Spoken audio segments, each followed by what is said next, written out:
اثبت لك اللي من عاش على شيء فمات عليه. ام كلثوم اللي فتنت الناس بصوتها ماتت بسبب سرطان الحنجره ومرض الغده. اسماعيل ياسين اللي ضحك ملايين من الناس افلس في اخر ايامه ومات مكتئب وحزين. المطرب طلال مداح مات فجاه وهو بيغني على خشبه المسرح. محمود المليجي كان بيصور مشهد في اخر افلامه وفجاه جات له سكته قلبيه ومات فورا. الملحن زكريا احمد كان بيفتح الراديو علشان يسمع لحنه الجديد، ففاجئه ملك الموت وقبض روحه في لحظتها. وغيرهم كتير ماتوا هما بيصلوا وهما بيقرأوا قرآن وبيعملوا اعمال خير. انا ما بقولش هما يروحوا الجنة ولا النار، بس انا بقول لك اللي هتعيش عليه في الدنيا هو اللي هتموت عليه، واللي هتزرعه في الدنيا هتحصده بعد الممات.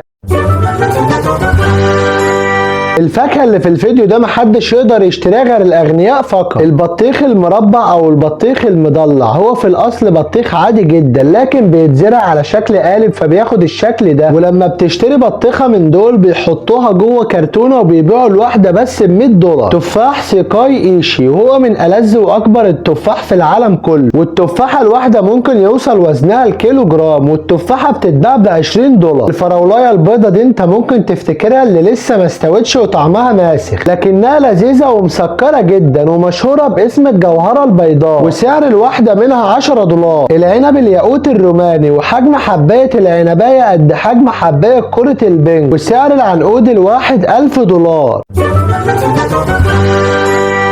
في الفيديو ده بقى انا هعرفك على اطول 3 ابراج موجودين في الوطن العربي، وانا كنت اتمنى ان برج القاهرة يكون واحد منهم، لكن بالنسبة لهم هيبقى قد كده اهو. قبل اي حاجة كده لو انت اول مرة تشوفني تعمل لايك جميل زيك وتشترك في القناة وتصلي على النبي. ورقم 3 برج الحمراء، والبرج ده موجود في الكويت وبيوصل ارتفاعه ل 414 متر، وكمان بيحتوي على 80 طابق. ورقم 2 هو برج الساعة، والبرج ده موجود في المملكة العربية السعودية وبيوصل ارتفاعه ل 604 متر، وكمان بيحتوي على 120 طابق. رقم 1 بقى هو اكتر برج مشهور في الوطن العربي وبيوصل ارتفاعه ل 828 متر، والبرج ده بيحتوي على 163 طابق. واكيد انت عرفت البرج ده، بس انا بتحداك تكتب لي اسمه في التعليقات.